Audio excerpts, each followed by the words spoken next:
Oh, okay. So it's 2018, and all cylinders are firing. We've got a record together. Callum's something's happened in his life, so I go around to pick him up to go to rehearsal to start rehearsing all this new music. And gets in the car, he's all bummed. I'm like, no worries, dude. We're going to get us some milkshakes. Everything's going to be sweet. I go, yum. So I love milkshakes, Callum says. This is such a fucking stupid story. I don't know why I'm saying this. And anyways, we get milkshakes. We crash the car. We still go to rehearsal. That's the way I perceive it in my head. Rehearsal was the only thing we had. No. I don't know. I didn't really know what to touch on first. I think a big moment was even just getting the third album done and getting it over the line and getting it there, and then like positioning it for a single to come out with Want You Back. That's a huge milestone after getting through 2017 of fighting to create something from nothing, and then finally be able to release it. And then we knew we had to sort of start, because we sort of had felt like we'd start again is a bit extreme, but like had to do some real searching on what the band's going to be for the next 10 years. We did a run of small shows, 5/3 tour, which we were playing the new album on and just sort of like going around and visiting fans around the world. Yeah, I remember pulling up in Sweden and getting backstage in the dressing room back there, and it was a very small room. Lots of mirrors everywhere. Oh, yeah? just looking at yourself no matter where you go. It was very strange. And I just remember sitting back there and then looking out at the crowd, and I was like, wow, feels like back to the beginning in a good way, Yeah. It really was like starting again, and there were like 250 people slammed in a tight club in Sweden. It's fucking awesome. Yeah, and I guess like the whole goal of these shows back then was we didn't want to call this tour anything too extreme. We just wanted people to know that it's our third record that we're trying out. And I know we kind of built this tour to go and spread around the new sound. Like we spent a lot of time explaining to people that we're doing a new sound. It's not punk rock. We visited a lot of different places as well. Yeah, and it was all built around like re-describing the band to everybody, and if it was cool that they still played us, which was a crazy time, Yep, and after going through the 5/3 tour, I think we were halfway through that when we said, we think Youngblood should come first. We were like, let's put it out as a what were you calling it? Instant grat. Like an instant grat, or which is if you pre-order the record, you get Youngblood, which we called the album anyway. But and yeah, I was just gonna say as well, this is the first album we would be doing streaming. Yeah. Like streaming at the forefront of the marketing plan. So we had to go into Spotify and Apple and Deezer. Which we'd never done. And literally introduce ourselves. They'd never met us. We had never participated in streaming. And they were like, okay, so like what's the new sound? And we showed them, and they were like, oh. So we had to build alliance with people to like accept the new sound and let us have another shot. And then Youngblood starts kind of going a little crazy on streaming, and there's a couple of I told you so's going around. There's a couple. Maybe there's a couple, and then we get a phone call from the guy down in Australia, the Australian label, and they're basically telling us that they want to go with that as the single in Australia rather than Want You Back. And we're kind of like, okay, let's try it. Like, that was what we thought. So, they start going with Youngblood, and then Youngblood really starts to, like, seep into the kind of music scene down in Australia, which ends up kind of evolving outwards to the rest of the world as well, until the song had kind of given everyone else in the world no option but to go with it because it was kind of going so well everywhere else. And this is one of the first times this is happening. This is a big moment for Aussie music too, because now records are starting to break from Australia, which they never do. You always are expected to go to the US first and try break the record from the US, but now our our song is breaking out of Australia, which is a huge moment for this band. That Dean Lewis song broke out of Australia. Yeah. Tones and I out of Tones Australia. and I, yeah. and then there's been an endless stream ever since. Yeah. Which is an amazing time. Even in Kid Leroy music. now. Exactly. Yeah. That's pretty crazy, actually. Yeah, and it was an amazing spread on that song, and we just watched it grow and grow and grow, and it was an amazing thing to experience. Because after 2017, after we had spoken about like, kind of like, okay, what do we even do, and how do we do this? We were kind of receiving a kickback for being like, I don't know, just still chasing it down. Yeah. You know. Yeah, I remember we would have conversations with people and be like, oh yeah, like we love Youngblood, we think it's super forward thinking for like this band, and we want to release it first. And everyone was like, I mean, someone said to Ash, what, live drums will never be played on radio? Yeah, that was our record label guy.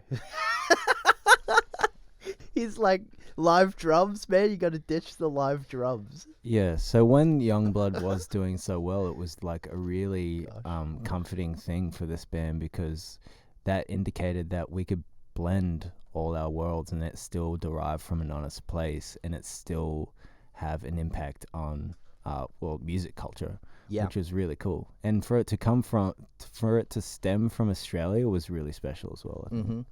Yeah, so when that song started to kick off, we had limited time and limited budget. We didn't have any budget left to make any music videos. We had like, I think it was like, I don't know, a small amount of money.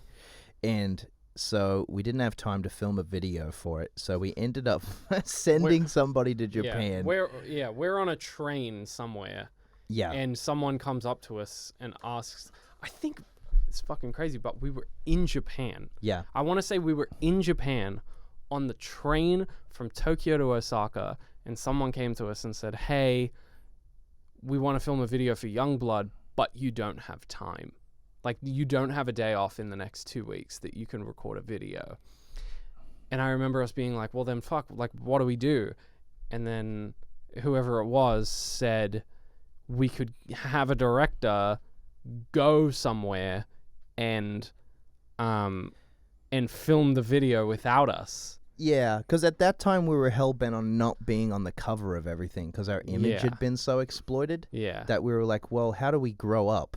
Yeah. And it's like, well, you just stop putting yourself on the cover of everything and just dial it back. So I guess at the time it was a good strategic move for us to just do something like this that was like not throwing the band's image down your throat. It was just like a narrative that represented the lyric. Yeah. And it was the first time we'd ever done anything like that. So we ended up tapping into the Japanese rockabilly culture, which was relevant to our whole journey and people we were meeting and the clothes we were wearing and the style we were digging. And we ended up doing that with Frank Barn, who you'll remember from episode number 1. We met him in Saddle Ranch. And now he's back again. He's in 2018 now, and he's had a lot of success with other people. And we're calling him up again going, hey, we need you to make a video for us, but we can't be in it. Yep. And we ended up doing a live video for Youngblood, which was filmed at the Coco on the 5 Sauce 3 tour. Was it Heaven? Which was filmed at Heaven, which is a great night out usually. Yep, usually. And when we're not playing. When we're not playing. And yeah, so we were kind of again acting on the fly, trying to just get this thing off the ground. Go with what we could. Yeah. And then we started the Meet You There tour. Where did we play for that? Yeah, which is a cool thing. Like, we wanted to call that tour La Vie en Bleu at the time because we were trying to do this, like, more sophisticated, like, fucking Depeche Mode thing. We're like, we need to grow this band up. Like, what do we do that improves our image in a way that it's, like, resonates with this new way of music we're making, this dark pop single that we've got working called Youngblood. Like, how do you tie everything in with that aesthetic, you know? And I guess 2018 is when we really started thinking about the aesthetics that tie in with our music and the way the visual world ties in with the music and the way the culture comes from the way we present that. So we started to switch our minds on to really, really putting effort into what things were called and why they were called that. But Meet You There tour was probably my favorite tour we've ever done. Yeah, it was awesome. That's It was- the stage was amazing. Yeah. The production. Was Oh, awesome. yeah. We had like the lights that came up Yeah. in threes and stuff. Yeah. That was awesome. And then, yeah, we played so many amazing shows on that tour. That was like fucking so sick. And it just felt like the band were great. Like the catalog was like the 3 albums were starting to be fun. We could create diverse set lists. Yeah. Yeah. And like it was starting to have little eras that the fans were enjoying, and it's like we started to stumble into a really great season of the band's existence in 2018. And yeah, very grateful for everything that happened to us from then. Mm-hmm. Did we play in Oz then? We played Horden again, didn't we? I think so. Yeah, we did at the end of that. Oh, and I mean, in November in 2018, we won Best Rock Act, and we also won Best Group, Best Aussie Live Act, and Song of the Year at the Arias, which was crazy. Yeah, that was a Oh, big that was night. that was a huge night for us. Arias taking home 3 awards. That's very big. Yeah. Fuck, I remember that night. I remember I was wearing a jumpsuit.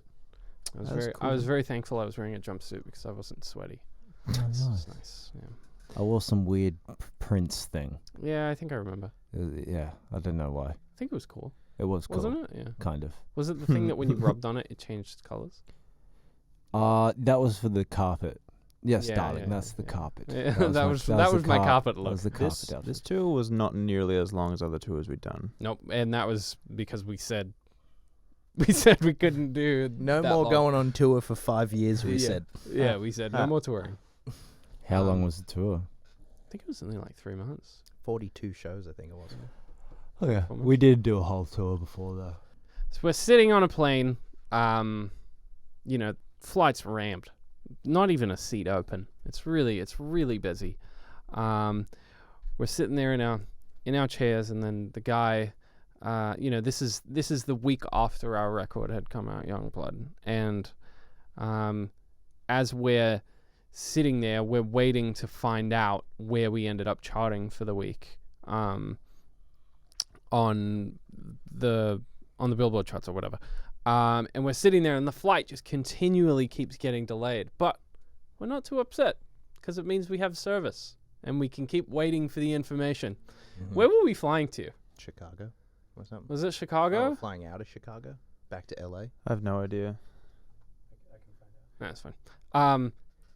And then we were up that whole week against the fucking, of course, the first time that Beyonce and Jay-Z had done anything together in like years, and they actually started an actual project together called the Carters, which was incredible. Amazing. It was so Yeah. good.